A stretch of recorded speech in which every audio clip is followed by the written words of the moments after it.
সংসারের সমস্ত কাজকর্ম, বাসন মাজা থেকে শুরু করে রান্না বান্না আর তার বাইরে একটা দোকান সামলানো, সবটাই কিন্তু আমি ম্যানেজ করি। তবে আমার বর ছুটির দিনে আমাকে একটু বাসন মেজে হেল্প করেছে বলে একজন কাপুরুষ আমাকে কমেন্ট করেছে, যেটা আমি স্ক্রিনে দিয়ে দিয়েছি। এসব ভাষা আমার মুখ দিয়ে বলতেও লজ্জা লাগে। আর কমেন্টটা করেছে আমাকে নারায়ণ সরকার। আসলে তার শিক্ষাটা যে কত ভালো তার ভাষাতেই কিন্তু প্রকাশ পাচ্ছে। আমার মনে হয় সে কখনোই তার মা বোনকে কোনো কাজে হেল্প করে না। আর বাদ বাকি তার স্ত্রীর কথা তো আমি বাদই দিলাম। সে কিন্তু আমার বরকে উদ্দেশ্য করে কথাটা বলেছে। তবে আমি এটুকু বলতে পারি, সে আমার বরের নখের যোগ্যও হবে না, কারণ তার মতন কাপুরুষ আমার বর নয়। তোমরা যারা আমার ভিডিও রেগুলার দেখো তারা কিন্তু ভালোভাবেই জানো আমার হাত পা কিন্তু ফাটা। তবে এটা চিকিৎসা আমি করছি, কিন্তু কিছুতেই কমছে না। যাদের এমনটা হয়েছে তারাই কিন্তু একমাত্র জানে। এসব রোগ কিন্তু সহজে সারতে চায় না। আর আমার বর কিন্তু আমাকে প্রচন্ড ভালোবাসে আর যত্নও করে, তাই ও সময় পেলেই আমাকে হেল্প করে দেয়। আরেকজন মহিলাও আমাকে কমেন্ট করেছে, তোমার মতন অখাদ্য মহিলা আর একটাও নেই, বরের বাসন মাজার ভিডিও লোককে দেখাচ্ছ, ছ্যাঁচড়া মহিলা।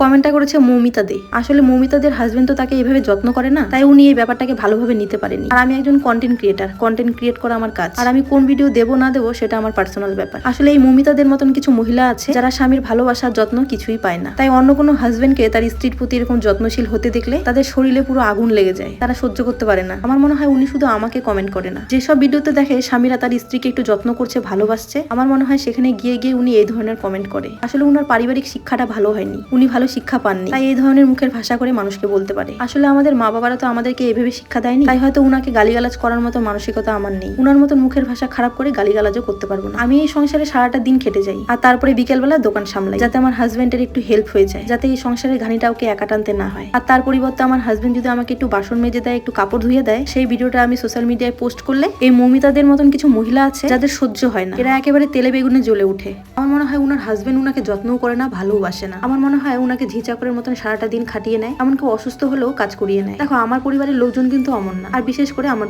বর আমাকে প্রচন্ড যত্ন করে। আমি অসুস্থ হলে আমার বাড়ির কাজগুলো ও করে দেয়। হ্যাঁ, ও কিন্তু বাইরে কাজ করে, তবুও কোনো বিরক্ত না প্রকাশ করে আমাকে আমার সংসারের কাজে হেল্প করে। মৌমিতাদের হাজবেন্ডের মতো নয়, যে শরীর ভালো না থাকলেও গাধার মতন খাটিয়ে নেবে। আমরা একে অপরকে বুঝি, এইসব মহিলাদের মতন মন মানসিকতা আমাদের নেই। আর একটা প্রশ্ন করেছে যে এত বাসন কেন, এত বাসনই বা কেন হয়? দেখো, এত বাসন হওয়ার পেছনেও কারণ আছে। আমি যে মালপত্রগুলো দোকানে বানিয়ে নিয়ে যাই, সেটা কিন্তু আমি আমার সংসারের সমস্ত কাজ সারার পরে বিকেলবেলা বানাই। আর বানাতে বানাতে কিন্তু সন্ধ্যা হয়ে যায়, আর দোকানে যাওয়ারও সময় হয়ে যায়। যেদিন হাতে সময় থাকে সেদিন তো বাসনপত্রগুলো মেজে রেখে দিই, কিন্তু যেদিন হাতে সময় থাকে না, দেরি হয়ে যায়, সেই দিন কিন্তু বাসনগুলো থেকে যায়। আর দোকানে যে কাজ করি সেখানেও তো অনেক বাসন হয়, আর সেই বাসনগুলো কিন্তু দোকানে মাজার জায়গা নেই, আর সেই বাসনগুলো কিন্তু বাড়িতে নিয়ে চলে আসি। আর দেখো, আমার রান্নাঘরে কিন্তু জলের কোনো সিস্টেম নেই, বেসিন আছে ঠিকই, তবে বাসন ধোয়ার মতন কোনো ব্যবস্থা নেই। তাই কিন্তু আমার ঘরের আর দোকানের সমস্ত বাসন মিলে এত বাসন হয়। আমি কিন্তু আমার বরকে বাসনগুলো মাজতে বলিনি, যেহেতু হাত ফাটা, আমি রোজই কিন্তু এতগুলো করেই বাসন মাজি। আর আমার বর যে কতটা কেয়ারিং আমার প্রতি, তোমরা কিন্তু ভিডিও দেখলেই বুঝতে পারো। তাই ও নিজে থেকে বাসনগুলো মাজতে চলে গেছিল।